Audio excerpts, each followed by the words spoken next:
नमस्कार, मैं doctor Sunita Meena, arts college Alwar से। अब तक के वीडियोस में हम सेकेंड ईयर के सेकंड पेपर भारतीय राज्य व्यवस्था में मूल अधिकारों पर चर्चा कर रहे थे, जिसमें हमारा टॉपिक चल रहा था स्वतंत्रता का अधिकार। स्वतंत्रता के अधिकार में हम वाक और अभिव्यक्ति की स्वतंत्रता, शांतिपूर्ण सम्मेलन की स्वतंत्रता, संगम या संघ बनाने की स्वतंत्रता, भारत के राज्य क्षेत्र में अबाध संचरण की स्वतंत्रता, निवास की स्वतंत्रता, व्यवसाय की स्वतंत्रता आदि पर एवं अपराध एवं दोष सिद्धि के संबंध में संरक्षण की स्वतंत्रता पर डिस्कस कर चुके थे। ये आर्टिकल 19 और आर्टिकल 20 को हम देख चुके हैं। अब हमारा जो नेक्स्ट टॉपिक है इसी से जुड़ा हुआ है। जैसा कि हमने पहले ही डिस्कस करके पहले ही क्लियर कर दिया है कि 19 से 22 अनुच्छेद 19 से 22 तक स्वतंत्रता का अधिकार भारतीय संविधान में उल्लिखित है, जिसमें आर्टिकल 19 में ये 6 स्वतंत्रताएं दी गई हैं। आर्टिकल 20 में अपराध के लिए दोष सिद्धि के संबंध में स्वतंत्रता या संरक्षण प्रदान किया गया है, जिसको भी हम डिस्कस कर चुके हैं। नेक्स्ट है अपना आर्टिकल 21, जो बहुत महत्वपूर्ण है। इसको हमने आज की वीडियो के लिए रख लिया था ताकि हम इसको थोड़ा डिटेल से समझ सकें, डिटेल से इसको मैं स्पष्ट कर सकूं। जिस आर्टिकल 21 में है प्राण एवं दैहिक स्वतंत्रता, है ना। तो अनुच्छेद 21 में यह घोषणा की गई है कि किसी भी व्यक्ति को उसके प्राण या दैहिक स्वतंत्रता से विधि द्वारा स्थापित प्रक्रिया के अनुसार ही वंचित किया जाएगा, अन्यथा नहीं।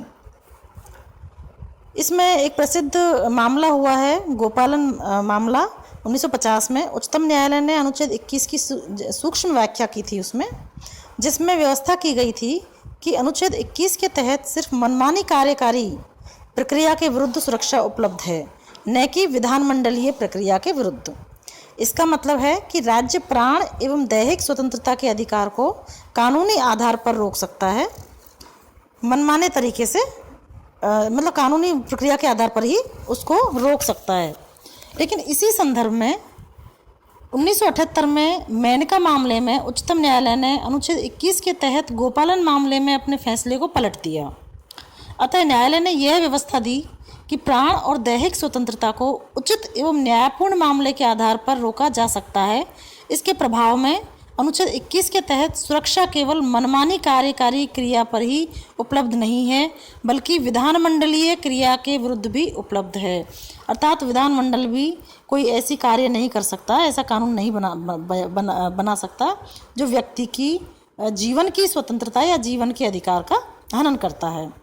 न्यायालय ने प्राण की स्वतंत्रता की व्याख्या करते हुए कहा, इसके विस्तार का आशय यह है कि एक व्यक्ति प्राण की स्वतंत्रता में अधिकारों के कई प्रकार हैं, जिसमें प्राण के अधिकार को शारीरिक बंधनों में नहीं बांधा जा सकता, बल्कि इसमें मानवीय सम्मान और इससे जुड़े हुए अन्य पहलुओं को भी रखा जा सकता है।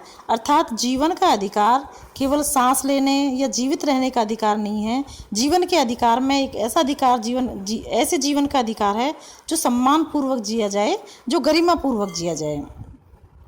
उच्चतम न्यायालय ने मेनका मामले में अपने फैसले को दोबारा स्थापित किया और इसमें अनुच्छेद 21 के भाग के रूप में बहुत सारे अधिकारों की घोषणा की, जिनके आधार पर हमारा जीवन प्रभावित होता है। हमारा जीवन सम्मानपूर्वक जीने के लिए प्रभावित होता है या स्वस्थ रूप में जीने के लिए प्रभावित होता है। इसमें बहुत सारे अधिकार हैं जो वो इस प्रकार हैं। पहला है मानवीय प्रतिष्ठा के साथ जीने का अधिकार। दूसरा ले सकते हैं स्वच्छ पर्यावरण प्रदूषण रहित जल एवं वायु में जीने का अधिकार एवं हानिकारक उद्योगों के विरुद्ध सुरक्षा। नेक्स्ट है जीवन रक्षा का अधिकार, निजता का अधिकार, आश्रय का अधिकार, स्वास्थ्य का अधिकार, साथ ही 14 वर्ष की उम्र तक निःशुल्क शिक्षा का अधिकार, निःशुल्क कानूनी सहायता का अधिकार, अकेले कारावास में बंद होने के विरुद्ध अधिकार, त्वरित सुनवाई का अधिकार, हथकड़ी लगाने के विरुद्ध अधिकार, अमानवीय व्यवहार के विरुद्ध अधिकार, देर से फांसी के विरुद्ध अधिकार, विदेश यात्रा करने का अधिकार, बंधुआ मजदूरी करने के विरुद्ध अधिकार, हिरासत में शोषण के विरुद्ध अधिकार, आपातकालीन चिकित्सा सुविधा का अधिकार, सरकारी अस्पतालों में समय पर उचित इलाज का अधिकार, राज्य के बाहर जाने का अधिकार, निष्पक्ष सुनवाई का अधिकार, कैदी के लिए जीवन की आवश्यकताओं का अधिकार, महिलाओं के साथ आदर और सम्मानपूर्वक व्यवहार करने का अधिकार, सार्वजनिक फांसी के विरुद्ध अधिकार, साथ ही पहाड़ी क्षेत्रों में मार्ग का अधिकार, सूचना का अधिकार, प्रतिष्ठा का अधिकार, दोष सिद्धि वाले न्यायालय आदेश से अपील का अधिकार, पारिवारिक पेंशन का अधिकार, सामाजिक एवं आर्थिक न्याय एवं सशक्तिकरण का अधिकार, बार कैटर्स के विरुद्ध अधिकार, जीवन बीमा पॉलिसी के विनियोग का अधिकार, शयन का अधिकार, शोर प्रदूषण से मुक्ति का अधिकार, धारणीय विकास का अधिकार और अवसर का अधिकार। अर्थात इतने सारे अधिकार इसमें सम्मिलित हैं, क्योंकि एक स्वस्थ और सम्मानपूर्वक जीने के लिए व्यक्ति को एक स्वच्छ वातावरण भी चाहिए, उसको एक स्वस्थ सुविधाएं भी चाहिए, सम्मान के साथ जीने के लिए उसको अपनी व्यक्ति की गरिमा को बनाए रखने के लिए विशेष सुविधाएं भी चाहिए, जीवन के लिए उसको स्पेस भी चाहिए।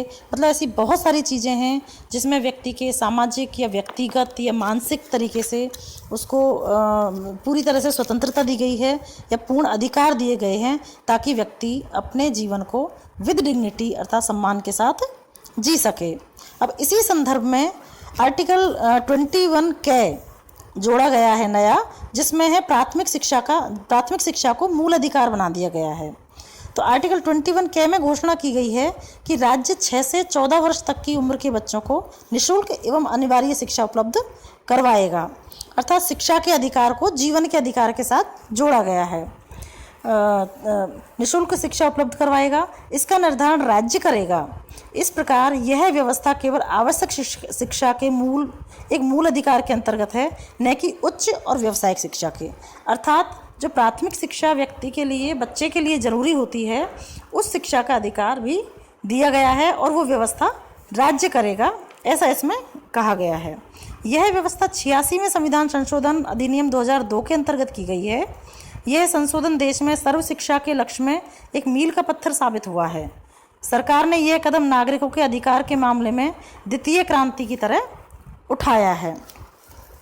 इसी संदर्भ में जो 21 के नागरिकों को प्राथमिक शिक्षा या अनिवार्य शिक्षा का जो अधिकार दिया है, उसी संदर्भ में 21A शिक्षा के अधिकार की व्यवस्था राज्य करेगा। अर्थात 21A भी इसमें जोड़ा गया है, जिसके अनुसार संसद ने बच्चों को निःशुल्क एवं अनिवार्य शिक्षा का अधिकार अधिनियम 2019 अधिनियमित किया है ना। इस अधिनियम के अंतर्गत यह व्यवस्था की है कि 14 वर्ष की आयु तक के प्रत्येक बच्चे को संतोषजनक एवं समुचित गुणवत्ता वाली पूर्णकालिक प्रारंभिक शिक्षा एक ऐसे औपचारिक विद्यालय जिसमें कि अनिवार्य परिपाटियों एवं मानकों का पालन किया जाता हो, उसमें प्राप्त करने का अधिकार है। यह विधान इस दृष्टि से अधिनियमित किया गया है जैसे कि समाज में समानता, सामाजिक न्याय और लोकतंत्र के मूल्यों के साथ ही न्यायपूर्ण एवं मानवीय समाज निर्माण का लक्ष्य सभी को समावेशी प्राथमिक शिक्षा प्रदान कर प्राप्त किया जा सके। अर्थात लोकतांत्रिक जो राज्य है, लोकतांत्रिक मूल्य हैं जिसमें समानता है, स्वतंत्रता है, सामाजिक न्याय है, अर्थात प्रत्येक व्यक्ति को सम्मानपूर्वक जीने के लिए या अपना सम्मानपूर्वक आजीविका प्राप्त करने के लिए शिक्षा भी बहुत ज़रूरी है। और शिक्षा की अनिवार्य शिक्षा के लिए जो अधिकार है वो यहाँ पे राज्य ने 21 के में तो ये घोषणा की है शिक्षा के अधिकार की, और 21A जो है वो राज्य द्वारा व्यवस्था करने का अधिकार देता है कि राज्य प्रत्येक 14 वर्ष तक की आयु के बच्चों को इस तरह की व्यवस्था करेगा या ऐसे स्कूलों में अनिवार्य शिक्षा की व्यवस्था करेगा ताकि लोकतांत्रिक मूल्यों का पालन किया जा सके। तो इस प्रकार से आर्टिकल 21 जो जीवन का अधिकार है उसमें जीवन विद डिग्निटी, और उसके साथ ही उसमें बहुत सारे सामाजिक, जिसको हम कहें चाहे वो पर्यावरण से जुड़े हुए अधिकार हैं, चाहे शिक्षा से जुड़े हुए अधिकार हैं, चाहे सम्मान से जुड़े हुए अधिकार हैं, महिलाओं को अपने सम्मान और अपने आदर के साथ जुड़े हुए अधिकार हैं, इवन यहाँ फांसी प्राप्त पाने वाले व्यक्ति को भी अधिकार हैं, शोर और प्रदूषण से अधिकार हैं, और एक और बहुत महत्वपूर्ण जो इसमें बात है वह है राइट टू प्राइवेसी। मतलब किसी भी व्यक्ति को सम्मान के साथ जीने के लिए उसकी प्राइवेसी का होना बहुत ज़रूरी है। ये अधिकार भी 21 में उसको दिया गया है या 21 के साथ इसको शामिल किया गया है। तो इस तरह से अनुच्छेद 21 जो है वो व्यक्ति के जीवन के साथ साथ ना केवल जीवन की बात करता है बल्कि सम्मानपूर्वक जीवन की बात करता है, जो एक महत्वपूर्ण अधिकार है। अब नेक्स्ट है इसमें अनुच्छेद 22 में निरोध एवं गिरफ्तारी के से संरक्षण का अधिकार प्राप्त है। देखिए, अनुच्छेद 22 में किसी व्यक्ति को गिरफ्तारी एवं निरोध से संरक्षण का अधिकार प्रदान करता है। इसमें क्या है कि दो भाग हैं इसके। अनुच्छेद 22 के 2 भाग हैं। पहला भाग साधारण कानूनी मामले से संबंधित है और दूसरा भाग निवारक हिरासत के मामले से संबंधित है। तो 22 का जो पहला भाग है उस व्यक्ति को जिसे साधारण कानून के तहत हिरासत में लिया गया है उसको अधिकार प्रदान करता है। तो उसमें निम्नलिखित अधिकार उस व्यक्ति को दिए गए हैं जिसको साधारण कानून के तहत हिरासत में लिया गया है। इसमें है कि गिरफ्तार करने के आधार पर सूचना देने के अधिकार। अर्थात कोई भी व्यक्ति बिना किसी को सूचना दिए गिरफ्तार नहीं किया जा सकता। दूसरा है विधि व्यवसायी से परामर्श और प्रतिरक्षा करने का अधिकार। अर्थात जिसको गिरफ्तार किया गया है वो व्यक्ति अपने लिए वकील की व्यवस्था कर सकता है। तीसरा है दंड अधिकारी अर्थात मजिस्ट्रेट के सम्मुख 24 घंटे में यात्रा के समय को मिलाकर पेश होने का अधिकार। अर्थात पुलिस किसी भी व्यक्ति को हिरासत में लेने के 24 घंटे के अंदर मजिस्ट्रेट के सामने पेश करेगी। दंडाधिकारी द्वारा बिना अतिरिक्त निरोध किए 24 घंटे में रिहा करने का अधिकार। तो ये वो अधिकार हैं जिसमें किसी व्यक्ति को अरेस्ट किया है, लेकिन अरेस्ट किए हुए व्यक्ति के भी अपने कुछ अधिकार हैं जो हमने यहाँ पे जिनकी चर्चा की है। यह सुरक्षा कवच विदेशी व्यक्ति या निवारक हिरासत कानून के अंतर्गत गिरफ्तार व्यक्ति के लिए उपलब्ध नहीं है। अर्थात ये केवल भारतीय नागरिकों के लिए उपलब्ध हैं। इसी संदर्भ में दूसरा अनुच्छेद 22 का जो दूसरा भाग है ये उन व्यक्तियों को सुरक्षा प्रदान करता है जिन्हें दंड विषयक कानून के अंतर्गत गिरफ्तार किया गया है।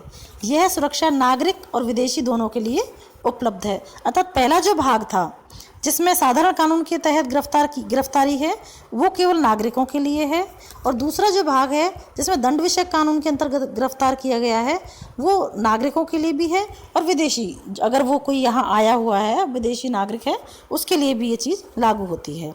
जिसमें है पहला, व्यक्ति की हिरासत 3 माह से ज़्यादा नहीं बढ़ाई जा सकती। अतः जब तक कि सलाहकार बोर्ड इस बारे में उचित कारण न बताए। बोर्ड में उच्च न्यायालयों के न्यायाधीश होंगे, अर्थात बिना बोर्ड के सलाह से एक बार में एक व्यक्ति को 3 माह की हिरासत ही हो सकती है। दूसरा है निरोध का आधार संबंधित व्यक्ति को बताया जाना चाहिए, हालांकि सार्वजनिक हित के विरुद्ध उसे बताना आवश्यक नहीं है। अर्थात किसी व्यक्ति को अरेस्ट किया है तो उसका दोष क्या है ये उसको बताया जाना चाहिए, हालांकि सार्वजनिक हितों के विरुद्ध इस अधिकार का थोड़ा अपन ये कहें कि उल्लंघन किया जा सकता है, ये तो नहीं कह सकते, लेकिन राज्य को इसके संदर्भ में अधिकार प्राप्त है। तीसरा है निरोध वाले व्यक्ति को यह अधिकार है कि वह निरोध के आदेश के विरुद्ध अपना प्रतिवेदन दे। तो इस तरह से अनुच्छेद 22 जो है वो निरोध और गिरफ्तारी से संरक्षण प्रदान करता है। अर्थात अरेस्ट किए हुए व्यक्ति या अपन ये कहें कि जिसको चाहे वो साधारण कानून के अंतर्गत हो चाहे वो दंड विषयक कानून के अंतर्गत हो, किसी भी संदर्भ में अगर कोई व्यक्ति गिरफ्तार हुआ है तो उसके भी अपने अधिकार दिए गए हैं। नेक्स्ट जो टॉपिक है अपना यहाँ तक आर्टिकल 21 हो गया, आर्टिकल 22 हो गया, अर्थात स्वतंत्रता का जो अधिकार है वो अपना यहाँ ख़त्म करते हैं हम लोग। नेक्स्ट जो अपना अधिकार है शोषण के विरुद्ध वो नेक्स्ट वीडियो में करेंगे। धन्यवाद।